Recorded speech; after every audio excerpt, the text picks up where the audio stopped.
Welcome back to the Queer Circle podcast, where queer healers come to the mic to share their journeys and what they tell their younger selves. Today's guest is Jamee Pineda. He has Tagalog and Chinoy ancestry, is queer, non-binary, trans Hilot, and Chinese medicine practitioner based in Baltimore, Maryland. Welcome to the Queer Circle, Jamee.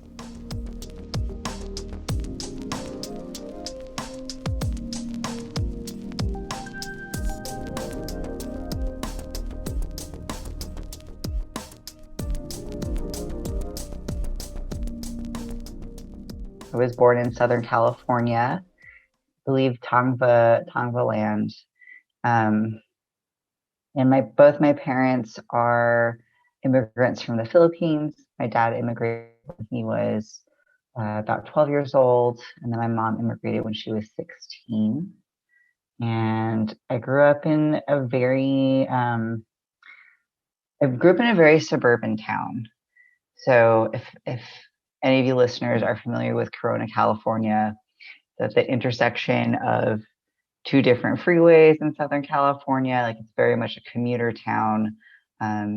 Used to be full of orange groves. And so when my family moved there, they had just cut down the orange groves and were building tons and tons of tract housing around that area. So it was,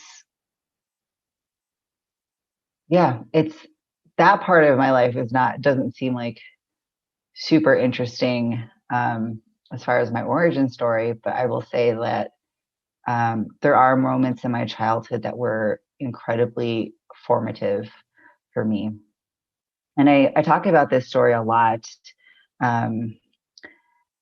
especially when I'm doing workshops, but one of my earlier memories of being different, specifically like being racially different from a lot of my peers, is like a lunchtime story. So in elementary school, the school that I went to was mostly a lot of white kids, and there weren't a ton of kids of color. And I remember being bullied a lot for being Filipino or Filipinx, and not really understanding why that was happening. One of the instances that I remember is bringing a lunch to school and having that lunch be filled with like rice and fish and all kinds of like delicious, stinky stuff that was not part of like the mainstream Western diet, and being so embarrassed that I didn't have Lunchables, or that I didn't have like a ham and cheese sandwich and a juice box. That like I learned as an adaptive measure to hide that food or throw it away, or do whatever I could to get rid of it so that I could conform. And like for a really long time, after I realized I was doing that, I became ashamed of that adaptation. So it's weird, right? Like I was ashamed for being ashamed. And then where I am now in my relationship to that is to really honor that as a survival mechanism, and to go back and see the adaptations that my parents had made that I used to be ashamed of, and changing my relationship as well, to be like, okay, like this was about survival. This wasn't about me being ashamed of my culture. Although that was part of it, but ultimately underneath that is survivorship. And that has definitely informed how I practice medicine and how I approach healing today. So I practice Chinese medicine and Hilot, which is traditional Filipinx medicine. And a lot of that has to do with how we consume food, how we relate to the outside world and our environment, how we relate to each other. All of these things impact our health. So it's not just like food medicine in that it's just the food that we eat. It's also like, well, but who are we getting that food from? What does that food mean? Whose ancestors created that dish? Like what is the story of that dish coming across like through immigration into its present being in its present form? And what is the story that is continuing with that food? So like my ideas of practicing medicine in a holistic way are um it's I relate to the word holistic in a very expansive, more inclusive kind of way, where it's like it's not just mind body, it's not just the physical and the non-physical. It's like a very non-linear relationship where there's the present and there's also the past and there's also the future. And there's also those lateral horizontal relationships with the people around us and the cultures around us. And all of that is part of the context of someone's wellness. It's part of the context of my role as a healing practitioner.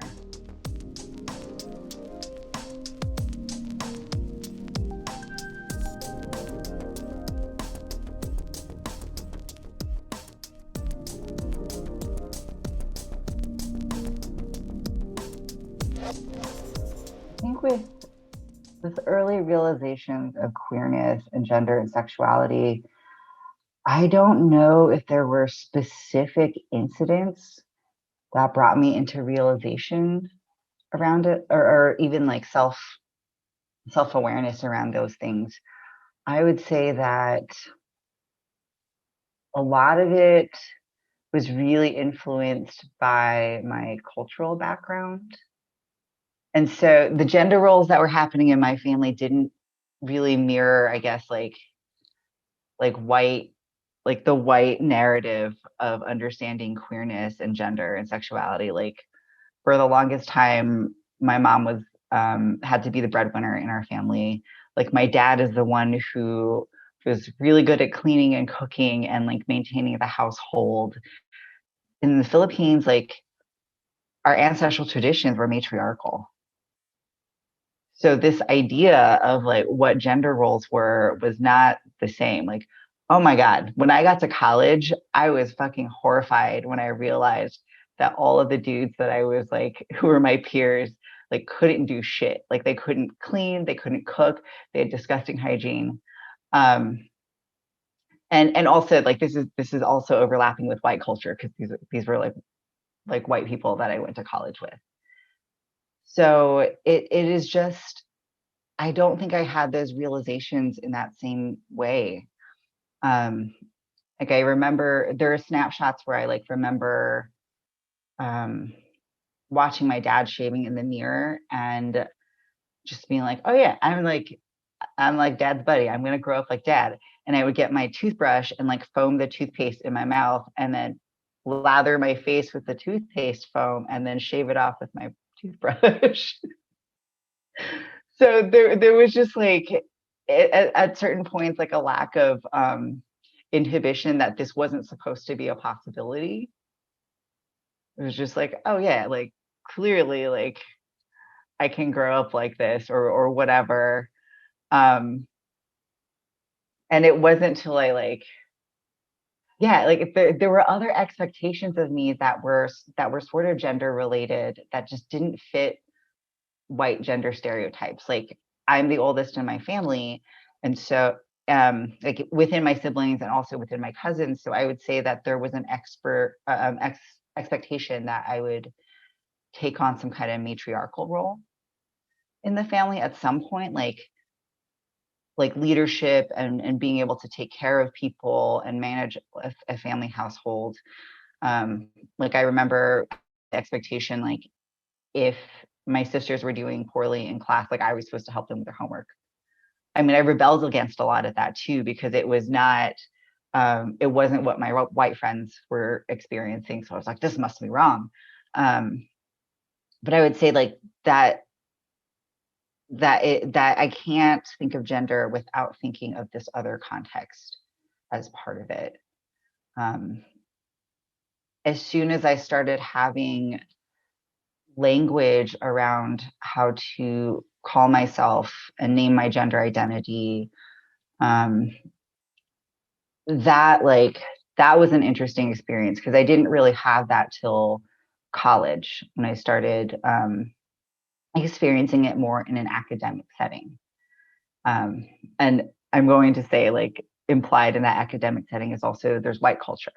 It wasn't that it was only white people introducing these concepts to me, but it was in an academic setting with white culture as part of it. And it created a conflict for me because then I started seeing like queer acceptance and acceptance around like different kinds of genders and sexuality, and in general, I started associating that with white culture, and I didn't have the background at the time or the historical context at the time to realize that that was actually colonial culture as well. That third genders, multiple genders, different kinds of sexuality had existed in my ancestral cultures before Spanish colonizers and US colonizers had arrived there. So, and on that arrival, of course, like they imposed like Catholicism. They violently suppress different people with different gender roles that were not European binary roles. And so, like with my family's own discomfort around like gender and sexuality and trying to work with that and not finding that acceptance, and then layered underneath that is like that we used to have that, like that was kind of a mind fuck. I don't know if I expressed that like so clearly because it's like a back and forth, like nonlinear process. I guess as is everything, like nothing's really that linear. That's in my mind, that's kind of an illusion. But that again is like, it's kind of like my relationship with like cultural foods where, you know, like I have it and it is nourishing, and then I develop a relationship with it where I become ashamed because it is hostile to have that. And then like I have more education and more experience, and then I come back around to reclaim it. And so that's kind of where I am with queerness and gender and sexuality right now, is like, oh, it's not just like we need gay marriage or we need access to hormones or we need access to all these things. That, I mean, those things are all, I want those things to happen. I'm not anti any of those things. It's that the bigger thing underneath is that those things existed before. It is not actually progress a lot of times, it's actually reclaiming and going back to some of our ancestral ways and understanding that we already had these roles and this openness and these different relationships with gender and sexuality that have been denied. Like these things are all birthrights. So for me, that really changes the conversation around queer rights and trans rights, even monogamy. Like a lot of cultures are not inherently monogamous, or inherently like they don't have the same values around sexuality and virginity and marriage and all of this stuff. Like that is something that we need to be critical of, so that when we choose it, we are actually choosing it in an informed way, and we're choosing it in a way that is not harmful to us or other people, if we want to choose it.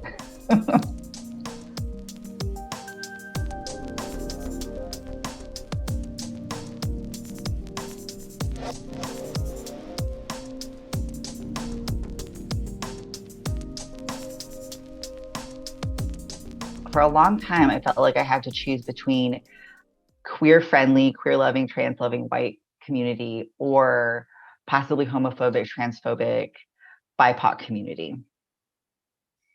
And that is an illusion. That is not actually, those aren't actually the only choices that we have, although it may seem like that. And I wholeheartedly want to also acknowledge that that illusion still impacts us. Like it still impacts like who we have access to, because to go deeper than that is sometimes it compromises our safety, right? Like to investigate beyond that can be dangerous sometimes. We have different levels of access to that at different points in our lives. So, for example, I lived in the Seattle area from 2003, I think, until 2018. So about 15 years around Seattle area, like between Seattle and Olympia.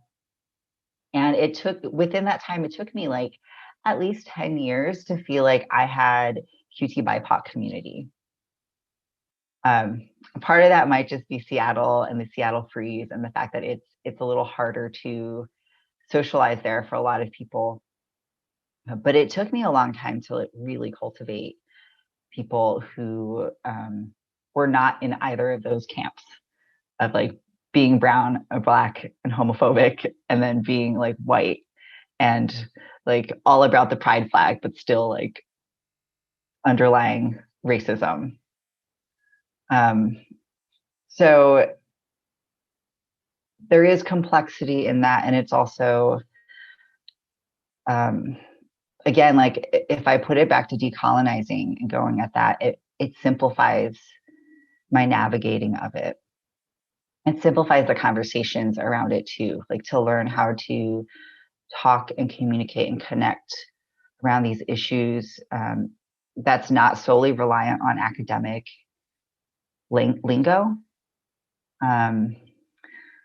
That can really shut people out and like inhibit conversation that could actually happen. So I'll give an example about like my own family, which has, you know, it's been a learning curve for everyone to understand like gender stuff and sexuality, and to have some openness around it, and for me as well to like be able to sit with other people like trying to process it over long periods of time.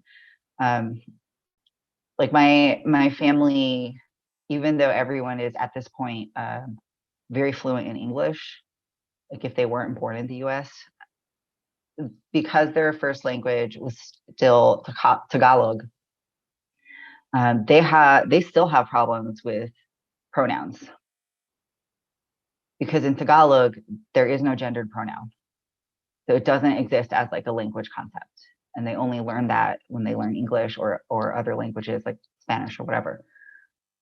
So it is very characteristic of like a native Tagalog speaker to have a little more difficulty with using pronouns and switching pronouns, because even if someone else they're talking to is cis, they might still mix up their pronouns.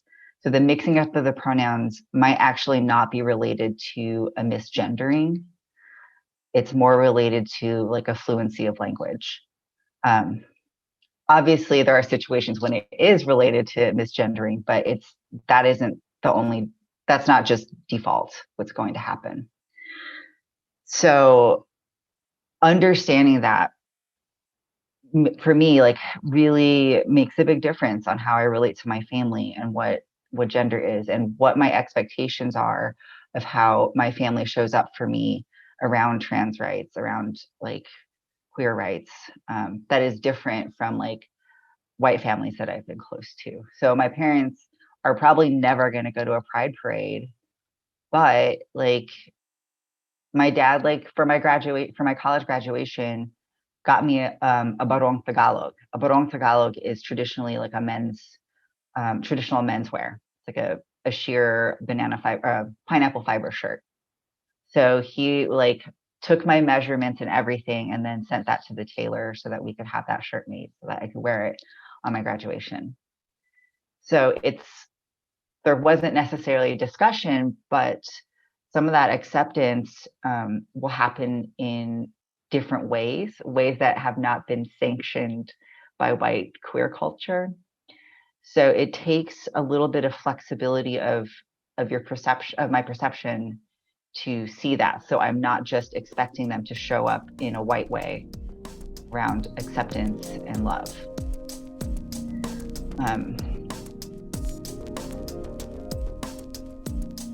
there was a lot of conflict in my family as I was growing up because of the relationship between my mom and my dad was like very, very toxic. And so a lot of the ways that I learned were from my peers. There was a lot of peer mentoring, like watching the relationships of my friends' parents that seemed to be like functioning really well and understanding like what that looked like. A lot of books, a lot of I would say like a lot of the things that I've learned have honestly come from fiction, from sci-fi fantasy novels. Like I'm talking like Octavia Butler, um, like these people with just really expansive minds where they're able to talk about the harsh realities that are happening really like right now, but they can present it in a way where it's removed enough that we can confront something that might be really horrible or really complex or really perverse. Um, and that distance, by making it a little bit, just a little bit more fantastical. I mean, not all of Octavia's stuff is that fantastical. Like I just read Parable of the Sower. I'm like, this is getting a little bit too real.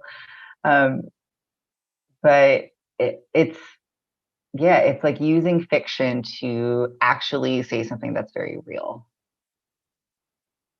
So that I definitely relied on a lot. I mean, I still do actually. Like I'm a huge fan of N.K. Jemisin. I feel like reading Fifth Season is explaining a lot of things to me about what's happening now, environmentally, socially, and politically. Um, when I started having a very solid QT BIPOC community, again, like I have a huge amount of mentors through that as well, because um, a lot of us ended up, at least in my friend group, ended up being some kind of healing practitioner. And I say that broadly, as in like my friends are social workers, they're midwives, they're also healer practitioners, they're tattoo ritualists, um, they're therapists. Like they're like through this community, like I've learned a ton that cannot be learned through books. Like I've watched people like navigate really complex relationships. I've watched people navigate really fucked up nonprofit industrial complex. All of these, all of these things I've learned like just watching and observing and talking with my peers, because a lot of us don't have access to. I mean, I certainly didn't have access to elders that were accepting and uplifting of like all of who we are. And so we go elsewhere for that. I like at this point I have mentors for more like official standard looking types of mentors. Like I have my teachers in the Philippines who taught me Hilot, so Lakay Magbaya and Apuadman, the Hilo Academy of Binabalan, and we still talk almost every week. And I have learned so much from them, and I'm continuing to learn a lot from them. They're the first Hilo practitioners and teachers that I know that have actually brought that material, like that body of knowledge, into a virtually accessible format. So they're actually teaching classes online.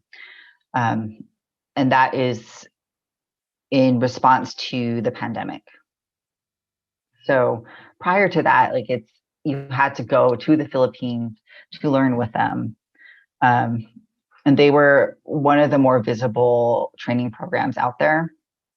It took me several years to even find them and to find a program where I could learn my traditional medicine, because a lot of it is passed down through families, or it's like very specific to certain tribes and you need to like be within that tribal membership to access it. Or it's like practiced like deep underground.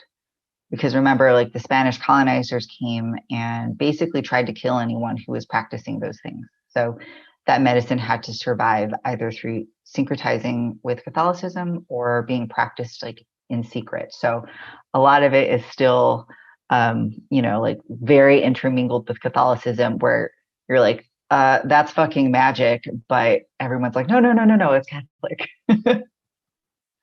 I'm like, okay, whatever.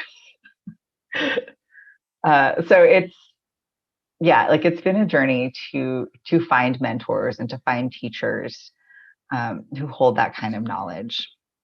So I've had to be a little creative with that, or I've had to find mentorships that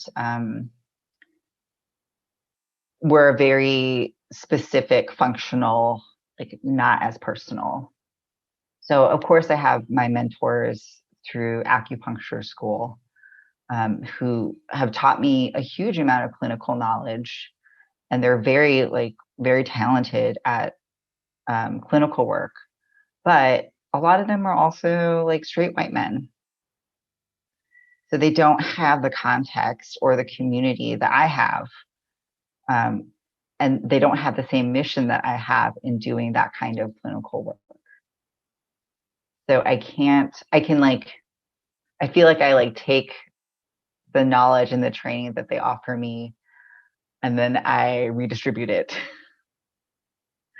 to other groups who have less access, or I do it in a way that is in relationship to the fact that white people practicing medicine that's not theirs, who aren't doing reparations or reciprocity to that culture, I need to be in a different relationship with that medicine.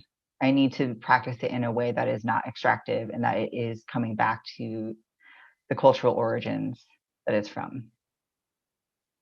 One of my earlier mentors from acupuncture school is actually Sachiko Nakano. And Sachiko is deeply embedded in a lot of public health work in the Seattle area. She works with ACRS, the Asian Counseling and Referral Service. She's worked with Neighbor Care Health. And she was one of the few acupuncturist teachers that I had that was so connected to community in that way, that wasn't focused on just individual one-on-one treatments in her office. So she practices all over town. She goes to different community centers, different clinics. She goes to where the people are. She goes to where people need her. And one of the things that she really impressed on me is flexibility. You have to be flexible. You have to be adaptable to the populations that you're working with. And I didn't see that as much in my other teachers. So I really appreciated her being so creative about the way that she went about her business, and not letting, the constraints of capitalism really dictate how involved she was in her community. And so I take a lot of those lessons with me. I also am currently having a lot of support from a couple of business mentors right now. Yara Magdalena, who runs the Embodied Business community, and really teaches from being able to move through one's business in a way that is not capitalist and really is at the speed of one's own body and one's own emotions and one's own comfort level, and making a lot of space for that, space for slowness, space for like really fulfilling work that includes a lot of pleasure and is at, whatever speed we're at the moment. And I think that is very fortuitous for me, having to practice, in the midst of a pandemic where things are wild. Schedules are not the same like they were before. Structures are not the same. In fact, we have to reform them in order to continue whatever it is that we're doing right now. And along the same lines for that, I would say that Clarinda Braun from Matriarchal Business and matriarchal marketing is a huge influence on me as well. So not only is she working from, like she doesn't really consider her work as intersectional feminism. She considers it as matriarchal. Like that is matriarchal as in a decolonized form of organizing ourselves and relating to our community. And she teaches a lot about community education as a way to build relationships where it's not an extractive marketing process, or business is not extracting from our communities. Our business is formed with centering our community in mind and working from there outwards. So those kinds of supports really give me a lot of inspiration and a lot of ways of thinking about running a practice and relating to my community, doing education and outreach that is service oriented all the way around. So it's almost like if I'm doing marketing or if I'm doing outreach, that in and of itself becomes an offering. Like in my mind, like treatment is not just what happens one-on-one in a clinic. It's also the material, the content that I put out there. It's my Instagram, it's my Facebook, it's my blog. Like all of these things can have an influence on people's health. And I think that that's very important to have that infused in all the ways that I walk in the world, business or otherwise.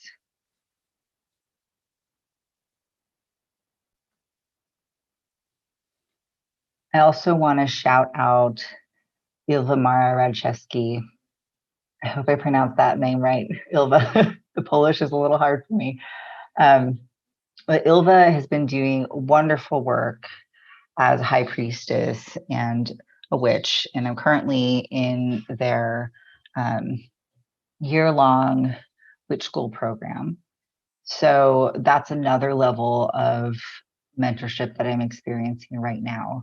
And so much of what she teaches coincides with what my teachers of Helot also teach.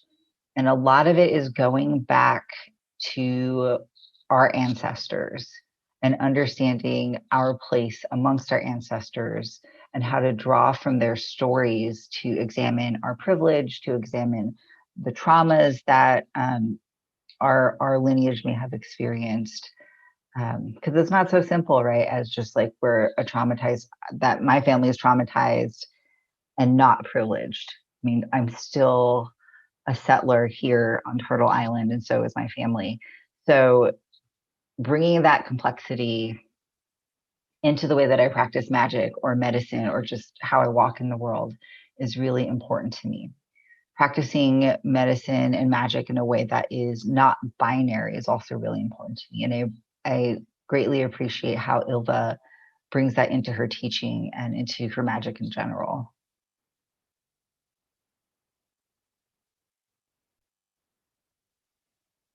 In addition to my human mentors, I also have non-human mentors or companions that I'm learning from constantly. So I actually have an emotional support animal, Prim the dog, and Prim the dog has an emotional support cat named Flirt.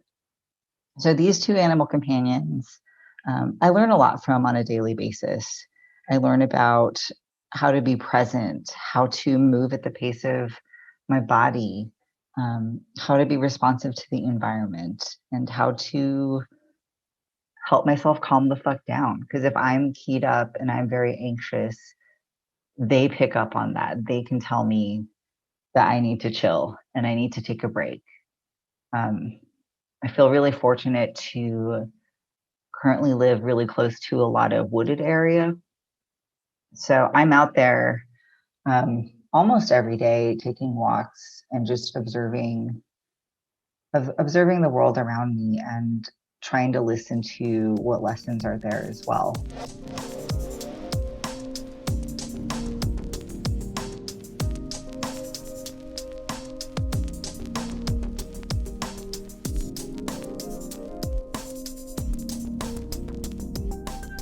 Like the way that my mentor Apu talks about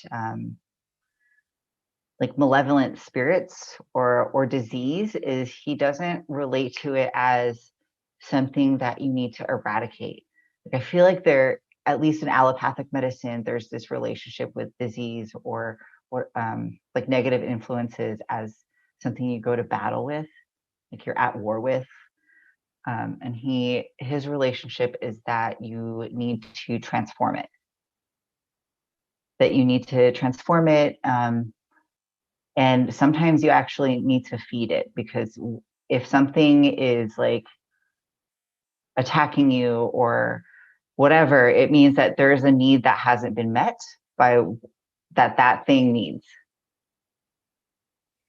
Um, and I agree with that, and I like that interpretation a lot more than it being so combative, right? Like I don't like to relate to disease that way. I like the the metaphor of Chinese medicine being like your body's a garden, um, where you have to cultivate the garden and you build it up and you make sure that there's like flowers there that attract your pollinators and plants that are deterrents for the things that you don't want, but you're not like at war. You're not trying to round up, weed kill everything that's there. Like you build a robust system so that it can regulate itself. So those are different ways of relating to the body and relating to trauma, but I find them both much more useful than we need to excise something, we need to surgically remove it, or we need to zap it as hard as we can and like bomb it.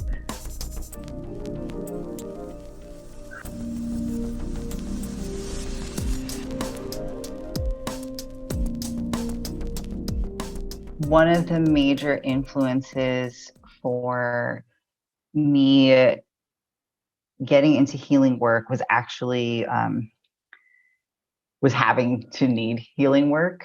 And I think that that is probably common with a lot of people who do healing work now, is that they at some point got really sick or really injured and had to tend to that. And that, and I am no exception. So like in my early 20s, I got my dream job, which was to be working at a queer youth organization. And it was really, at least at the service level, like very in line with my values. And I was so stoked to do it, because I was originally, my degree was originally in public administration and nonprofit management. I was like, yes, we're going to do this really cool shit. And one thing that happened was I got hired for this position, and and I accepted it. And then the next day they're like, oh yeah, by the way, we only have 2 months of operating costs in the bank. I was like, hello, what? So I was hired without full transparency around the financial situation of the organization, and they were paying me for half half of my hours and expecting me to fundraise for the rest of it. So as you can imagine, this is like a very toxic, very classic nonprofit industrial situation where like a person of color is being hired into an organization that has historically been very white and has white leadership, and then set up without, and then me not having the best setup to actually succeed, was very, very, very stressful. And I got really sick doing this kind of work and having to work like multiple side hustles to keep afloat while trying to keep this organization afloat as well. I mean, I'll just like shortcut to the fact that this organization is still in existence and they're doing okay at this point, and has since had more BIPOC leadership. So that part of the story ended up, I think, okay.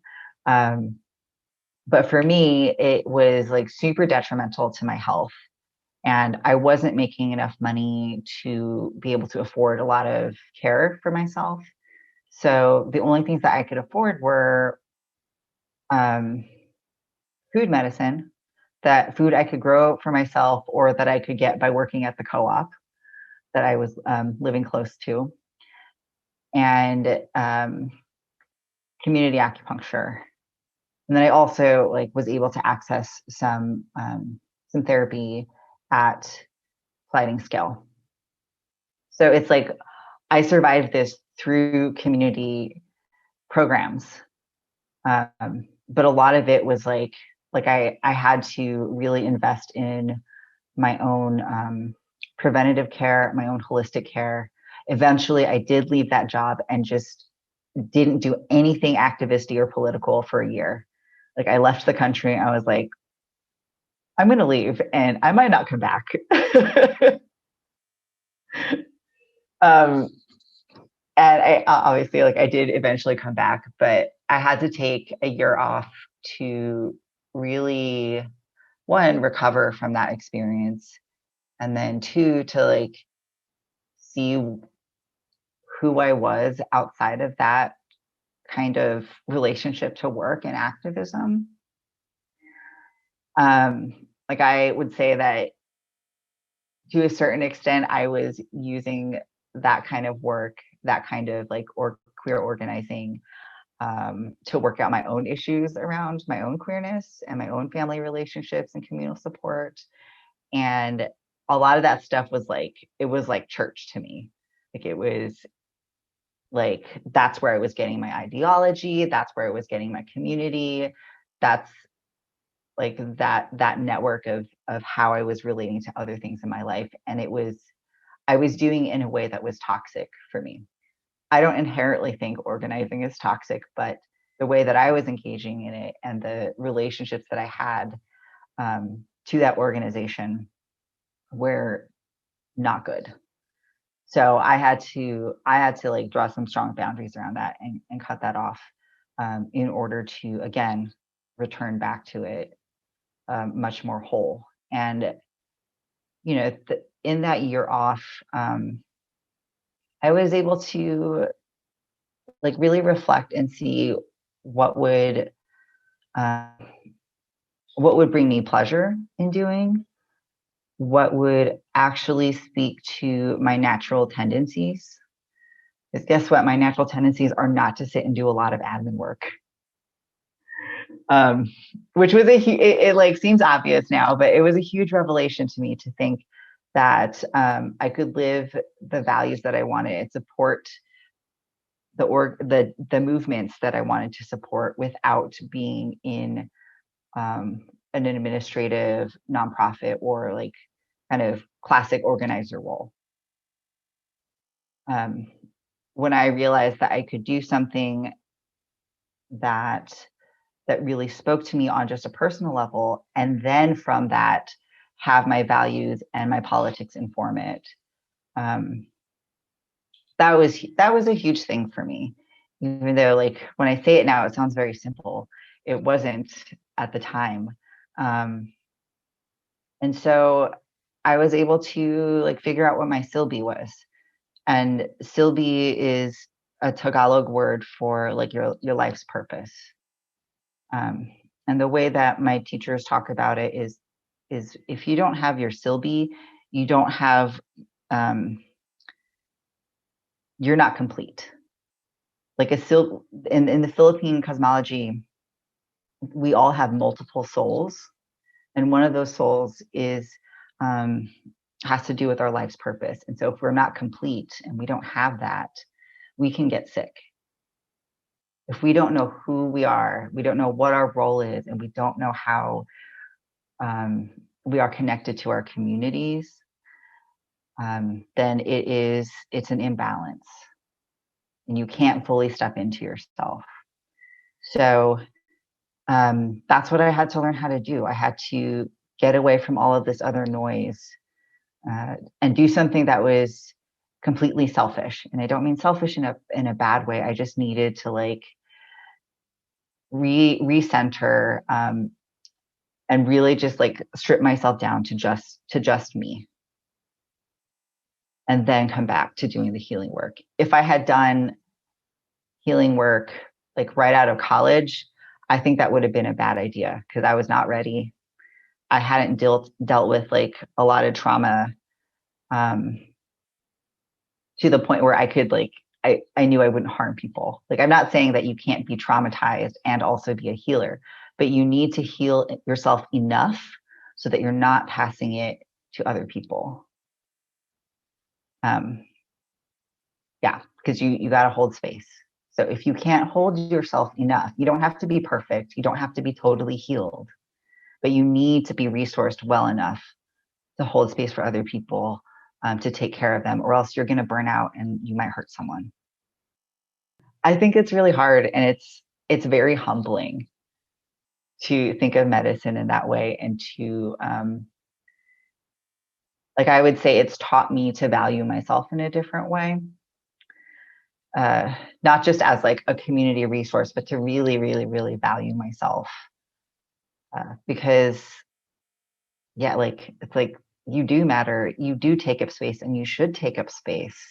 You should take up your own space, rather, not other people's space or take up space inappropriately, but take up your own space so you can be as full as possible. Because that in itself, that's already fucking up colonization.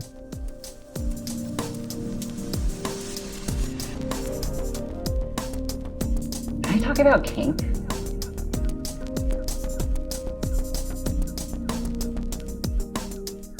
So I don't know if many people know this about me, but um, I would like to say that one of the heaviest influences of how I practice medicine is also being in kink spaces. And I don't mean it, I'm not talking about like the eroticism or the sexual energy of that. I'm talking about consent, honestly. I'm talking about consent and negotiation and self-determination. And I have seen people hold space for that very effectively in well-run kink scenes. Like, obviously, there are people who do kink who are not embodying those things. But in the good kink spaces that I've been in, I have seen people like, I've seen a really great top like help someone work through their trauma and their pain through the sensation play that they're doing, or the BDSM or whatever. That's where I learned bedside manner. Like, that's where I learned clinical bedside manner, was to be able to sit with someone in whatever state that they were in and know that that person was extremely vulnerable and also putting a lot of trust and responsibility in my role. And I will tell you, when I was in acupuncture school, I was booked out at least a month in advance from the student clinic. And it was not because I was the best clinician. I did not get the best test scores. I didn't memorize like all the best formulas or whatever. It was because I could hold space for people and help them feel a little bit safer, and that I was clear about what I was doing. And that made all of the difference. To be able to negotiate with someone, ask them, like, what makes them feel safer? Because there's no such thing as a completely safe space. Like, you want to be able to negotiate with someone and find out what are the conditions that they will be safe enough to like be able to receive care from you. Like, do you have a safe word? Are you checking in constantly with the patient? Well, not constantly, because that can be really annoying, but like checking in enough to make space for the fact that like you need ongoing consent. Like, I do check in with patients when I'm first working with them. If we are just establishing our relationship, I will check in constantly, and I will let them know, I know this might be annoying and you might be trying to relax, but I'm going to ask you a little bit more frequently so that I understand what's happening. And like, I'll ask, we won't have to do as much check-ins as we like get to know each other and we're more comfortable working together.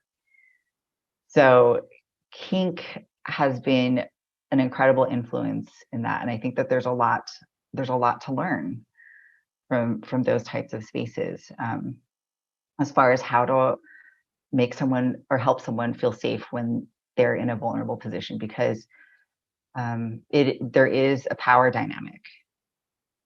as a practitioner working with someone, there's a power dynamic. We need to negotiate that. We can't pretend it doesn't exist. And it needs to be, something that all involved are fully consenting to. And that is an aspect of decolonizing medicine for me, is you must have consent. And you can negotiate like what that consent is at any point. And we can be even more nuanced to be like, is there enthusiastic consent? Not just, I guess, okay. Like let's actually talk about that more, so that I am consenting to the same level of consent as that person that I might be working with.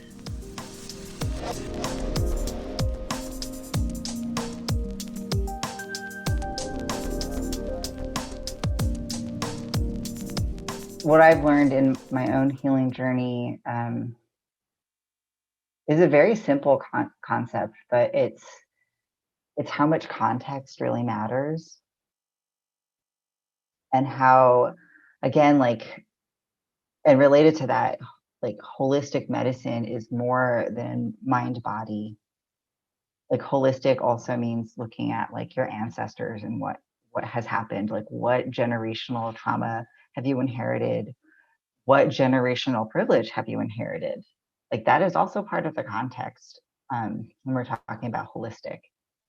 And yeah, like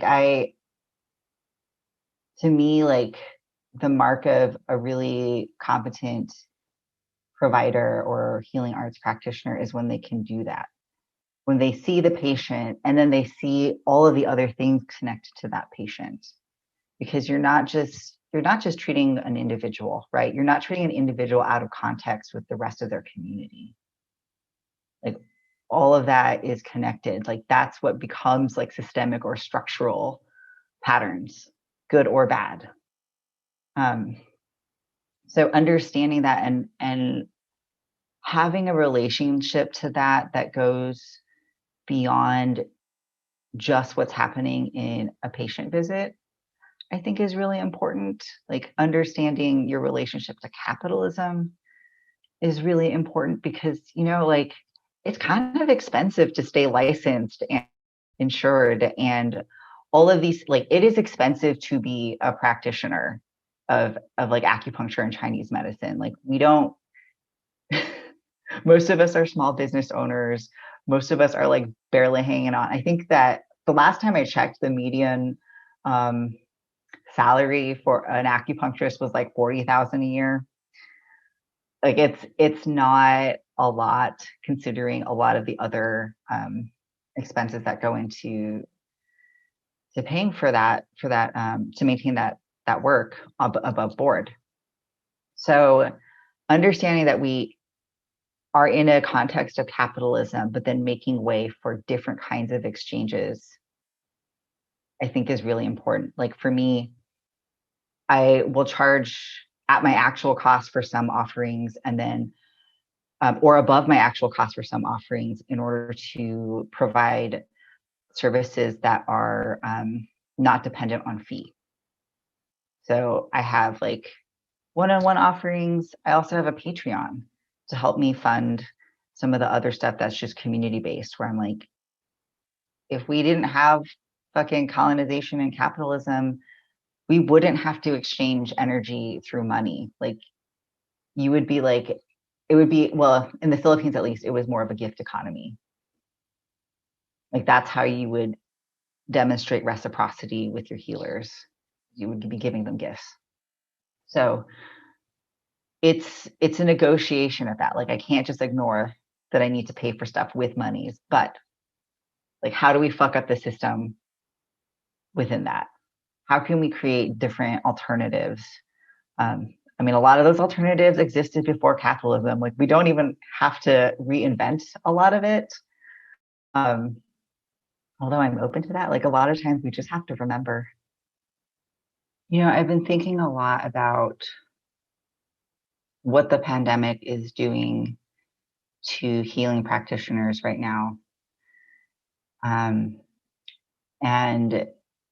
it is scary for some of us because for some of us that like we can't go to work, or when we go to work, it's like a life threat to ourselves and other people. So I hope everyone's getting vaccinated if they can. But it like my point being is that our work is transforming in a very rapid, kind of unpredictable way, and that we really have an opportunity right now to and make some transformations happen in our favor. It's kind of like how in Chinese medicine, there's different life stages where our bodies hit kind of a crisis that we can harness. So puberty, going through pregnancy, or going through menopause, these are all, I mean, crisis maybe isn't the right word, but they're points of incredible capacity for transformation that can be like you can harness that, you can shape it, or you cannot, like you can let it like run its course. But I think that's like, I think we're at something like that collectively right now as healers. Like the level of access to certain kinds of medicine through telehealth, through like popular education. Like, I think that is amazing. Like watching the resilience and the creativity coming up with different people is so fucking cool. And it like, yeah, like some access is changing for worse, but also like, let's not lose this type of adaptability. Like there are people who are getting care and connection more now than ever before because of these adaptations that we've made. So I think it's important to keep that in mind and not be afraid of it. Yeah. And like, just like with a lot of things right now, we can fuck some shit up in a good way.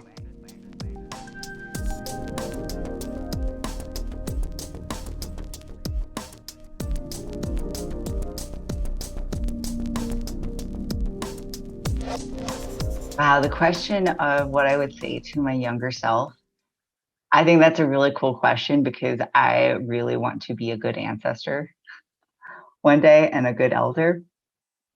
So that's very good practice. I think I would probably tell my younger self that I did a pretty good job of surviving.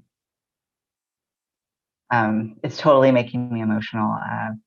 And it's, yeah, like I think given the information that I had and didn't have, I was still able to get myself to where I am today. And I think that's really hard. And the part that's making me feel really emotional is like, a lot of trans people don't make it. We have such a high suicide rate that like, especially queer and trans BIPOC. I don't want you to cut this part, by the way. Like, I'm totally like, I got an Aries moon, whatever. Like, feel all the things. I don't care. I think that like there is an element of like you are enough, you did enough. Like being here is really fucking hard, and it's not nice a lot of times. And I don't think that there is even I couldn't even promise like my younger self or younger people like it gets better, because for some people it really doesn't get better. Some people it gets more fucked up. But I would say that like the fucked upness is not their fault, and like surviving is a feat in and of itself. And I would also say that you have ancestors at your back, even if you feel super alone and super isolated. You're not. Like someone along, like people along the line in your history, genetically related to or not, survived enough that you could come into existence. And my like definition of ancestors includes our transcestors. It includes people who our ancestors by chosen family, or ancestors because they helped create the cultures that we are living in now, our plant ancestors, ancestors of the lands that we might occupy that are not our blood ancestors. So I think I would try to impress that that there are greater forces at work, some of them in support of us and some of them like structurally set up to fuck us over. And at least for me, like it took me a really long time to learn that and not think that all the fuck upness was coming from me. So that was like that's a huge lesson that I still need to get regular booster shots on through therapy. But it's hard because even if you know that, you're getting a lot of messaging from media, from like white supremacist culture, that you have to constantly like push against or divert. So it doesn't always get better, but you can get stronger and you can get more connected and you can, you can learn more, you can grow more.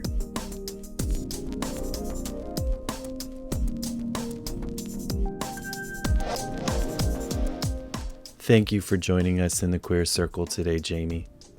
If you'd like to learn more about Jamee's work, check out his website, jamie-pineda-lac.com, or on Instagram at Jamee Pineda Healing Arts. To find this information and more, check out our website, queercirclepodcast.com. Music from today's episode provided by Purple Fluorite, found wherever music can be streamed.